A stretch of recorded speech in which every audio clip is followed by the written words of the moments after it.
Vous êtes de l'association de soutien aux élèves démunis. Monsieur Natoyum Innocent, présentez-nous un tout petit peu votre association. Merci et avant tout, je remercie la Télé-Tchad qui nous donne cette occasion de porter nos voix et nos activités, même en dehors de notre frontière. Ouais. Et ACED, c'est une association pour le soutien des élèves démunis. Et cette association, c'est l'émanation de certaines personnes qui font la promotion socio-scolaire. D'accord. Voilà. Alors vous êtes Alors, vous qui avez créé voilà, cette... nous sommes les anciens boursiers de la JEC, Jeunesse catholique de la JEC. Jeunesse étudiante chrétienne. Voilà. Oui. Quand j'avais Moundou pour N'Djamena, j'étais resté avec un ami. Un ami que sa grand sœur lui a loué une maison, je suis venu rester. Et c'est grâce à la JEC que j'avais pu faire mes études. D'accord. Alors on s'était entendu avec les amis, mais pourquoi pas aider les autres collègues Bien sûr. à faire autant. Ouais. C'était ainsi que nous avons pu créer ACED, Association pour le soutien des élèves. D'accord. Et c'est parti d'un constat. Nous avons vu que beaucoup des élèves, qu'ils soient avec leur tuteur ou sans tuteur, souffrent beaucoup. Et surtout les filles. Surtout une fille qui a perdu son père ou bien sa mère et qui se retrouve avec sa tante. Elle sera la première à se lever et la dernière à se coucher. Parfois, on ne la donne même pas le temps d'étudier. Donc, il fallait étudier, il fallait apporter des secours à ces élèves-là. D'accord. Et vous procédez de quelle manière avec ces élèves? Voilà, nous avons commencé par les investigations. D'accord. Et nous, au départ, on avait voulu aider ces élèves qui avaient la situation difficile, ont quitté les bancs d'école et qui se retrouvent dans la rue. Nous avons essayé par le marché de Dembe. Et on était là, on les a regroupés, on les a posé des questions. Est-ce que vous êtes d'accord de repartir à l'école? Ils disent oui, s'il y a des occasions, ils vont repartir à l'école. D'accord. Mais le jour où on les a donné un rendez-vous pour pouvoir aller les inscrire à l'école de Dembe, ils ont tous disparu. Donc, nous avons décidé de voir directement avec ceux qui sont déjà à l'école et qui vivent difficilement pour les empêcher de revenir dans la rue.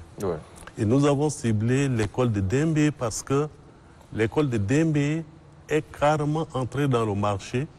Et de l'autre côté, il y a les Colombiens, les Nimiers là, où habitent les Colombiens.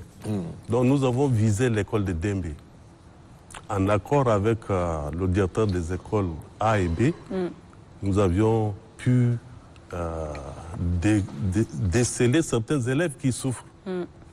Et nous les avons aidés. Nous avons payé leurs frais de scolarité. C'est bien. Et chaque matin, ils ont droit à 100 francs pour les bains. Nous avons même payé leur tenue, tout ça. Et là, c'est au début à la création de l'association. Et à un moment donné,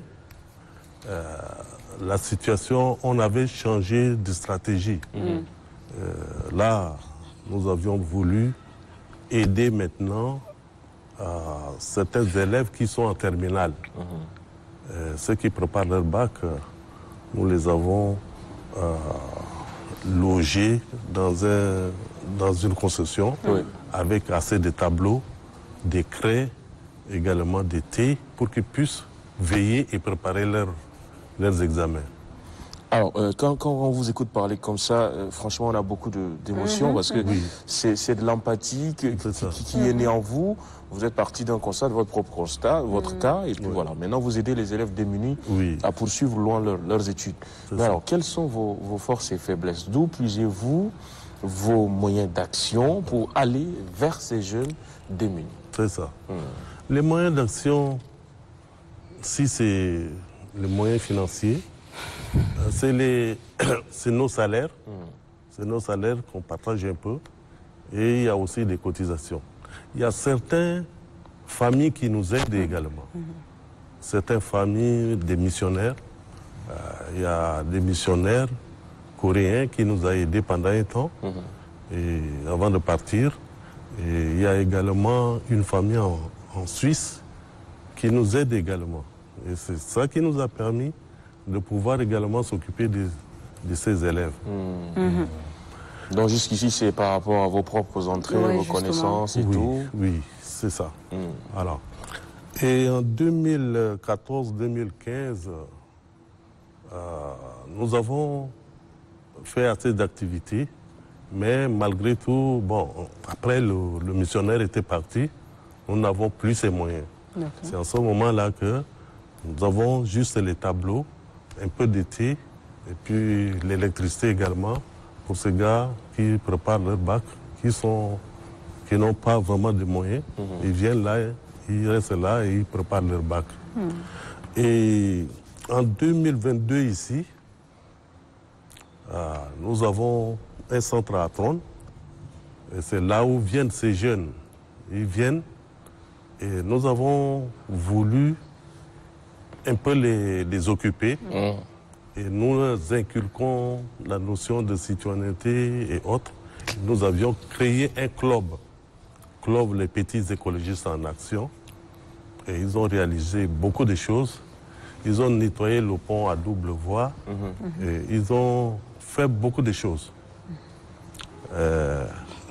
Aujourd'hui, depuis, surtout je crois au début janvier, nous avons créé un centre de formation en informatique et en anglais en faveur de ces élèves. D'accord. D'accord. Oui. Merci beaucoup d'être passé. Merci beaucoup, M. Innocent. Oui. On vous souhaite un bon courage et puis continuez à mettre le cœur dans ce que vous faites. Oui.